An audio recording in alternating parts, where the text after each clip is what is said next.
How do I install and run the browser-based Sparkvue Progressive Web App, or PWA, locally on my computer, enabling me to use it offline? First, navigate to Sparkvue, sparkvue.pasco.com in a compatible browser. As long as you're online, you can use Sparkvue in your browser like this without ever installing it locally. However, if you'd like to use it offline or launch it more like a traditional app, click the install icon in your browser's address bar.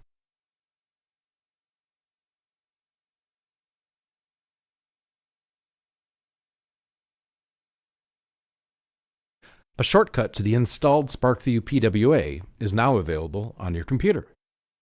When you launch the PWA from this shortcut, it will open in its own window.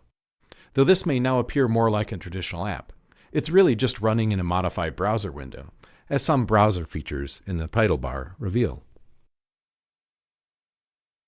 We recommend connecting to the internet occasionally to keep the installed Sparkvue PWA app up to date.